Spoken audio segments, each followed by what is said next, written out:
Joining me on the program now to talk, I suppose, the build-up towards Easter, John Dennison from Venn. John, kia ora, good morning. Yeah, kia ora and kia ora koutou to all your listeners. It's great to be back. I almost feel like I should say Happy New Year to you because I haven't seen you since last year, but we are almost a quarter away through 2025. Time gets away on us, and I mean, Easter just around the corner, well, at least the beginning of the Lenten season just around the corner. For those people that are going, what does that even mean? Can you set it up for us? What is Lent? Why is that an important part of the Christian calendar? Sure. Lent is a season of 40 days.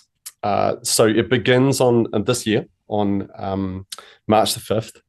And for a period of about 5 weeks, so the 40 days doesn't count the Sundays, those are feast days, but we go on this journey, and the journey is really remembering Jesus' faithfulness and what it means to share the life that he's opened up for us.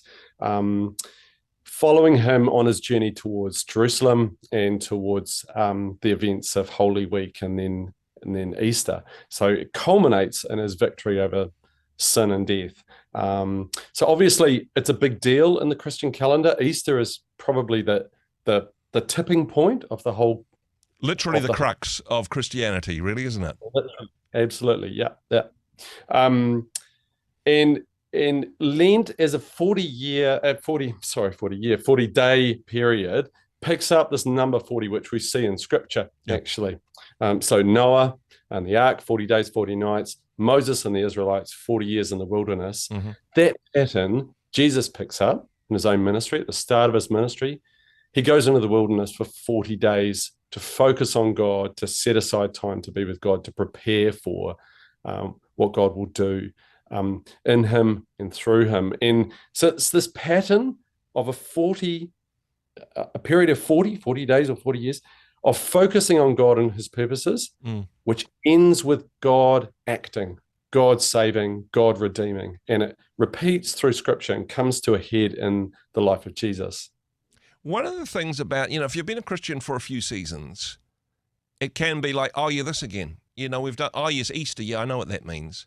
But I think Lent gives us an opportunity to look at it through fresh eyes, to lean in again as to what the story of the cross meant back in the day, what it means for us personally, and how it impacts us, how it changes our life, and perhaps a discipline or a challenge for people who have perhaps been a Christian for a few years to find a different way of going on the Lenten journey this year. Yeah. So Lent begins with Ash Wednesday, which is where we receive traditionally a sign of the cross on our foreheads in ash. And it's a reminder of our mortality. And it's a reminder of the way in which sin trips us up and the way in which sin tries to take root in our lives. And so it begins with this call to turn it away from other things and to focus on God and God's purposes, to have God at the center, to have God the main mover, if you like. And I mentioned that the Sundays are feast days. That's because in this 40-day journey we go on, fasting is often one of the practices that accompanies that. And I have to say, of the spiritual disciplines, fasting, I'm still a baby in this. There's so much I'm learning and have yet to learn. When we say fasting, some type of spiritual self-denial. Now, for some people, that will literally be denying food. For others, it might be a social media fast, which would be like chopping your hands off for some people, I know, but just some way of saying, you know what, this thing that I focus on for a lot of my life, I'm going to put that to one side to create some space to focus on Jesus during this season. A little bit of spiritual discipline. Yeah, but putting aside is a good way of putting it. Fasting, I think we often think of it as what it does to us, the health benefits, the way that it, et cetera, et cetera.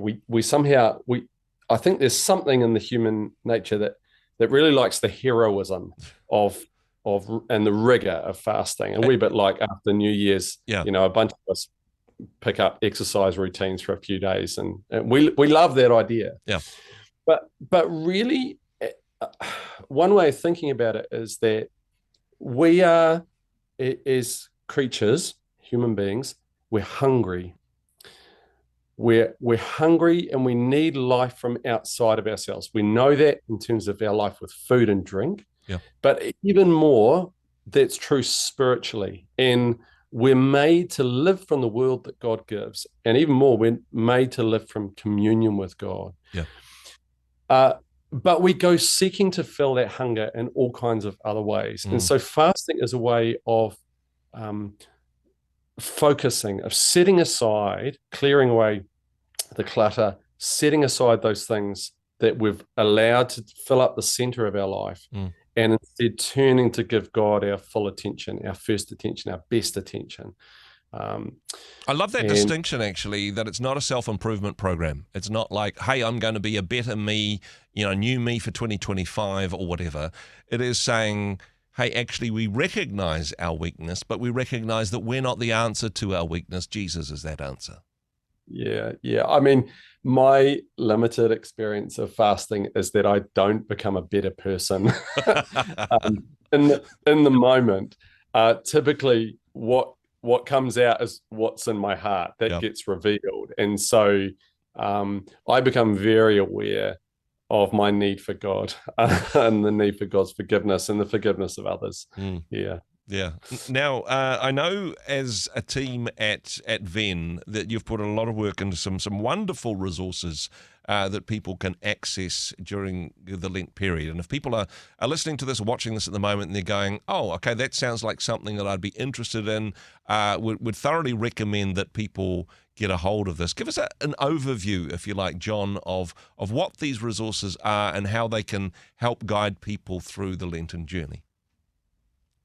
So we have a set of resources called Keeping Sacred Time, and they cover different seasons in the Christian year.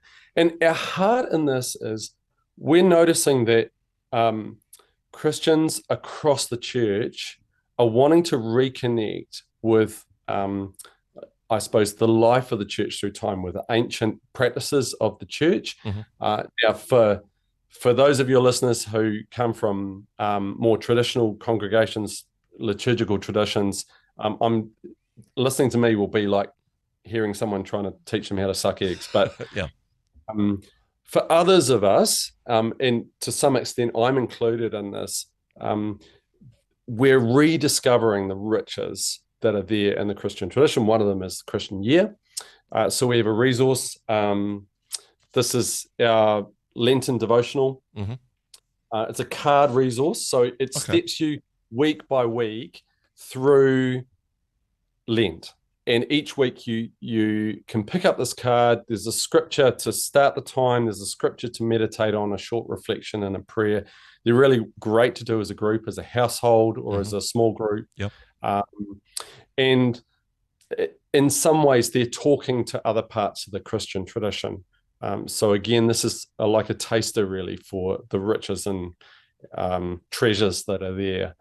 Yeah, I love the resource, actually, and can I say, I mean this in a good way, John. It's very it's very Venn to have this as a physical thing, something we can touch and look at, and it's beautiful, and you can. It's a bit of a taonga, rather than going, oh yeah, there's this app that I got, and we can all do this individually with our heads down. No, this is something which brings a group of people together in community rather than being individually on a phone. Nothing against apps; they have their place, but I think this is a beautiful resource. If people wanted to engage with this, as I say, we got 8 days in February and Ash Wednesday just in the first few days of March. If people wanted to get this resource so that they can work through it during the Lenten season, what's the best way of doing that, John? So if you go to venn.org.nz, go to our store, you'll find the resource there. The one for Lent, there's a companion journey for Holy Week. So it's really just a week-long journey leading up to Easter.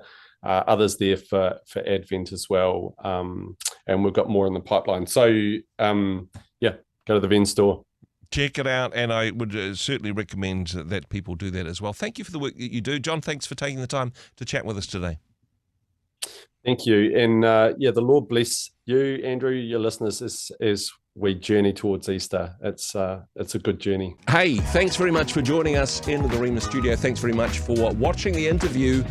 It's kind of nice to have an audience, actually. And if you did like what you watched, then do give us a like, do give us the thumbs up. And if you'd like to see more interviews like that one, or perhaps even better, subscribe and those interviews will come straight to you. Don't forget to turn on your notifications, and we'll see you in the next one. Cheers.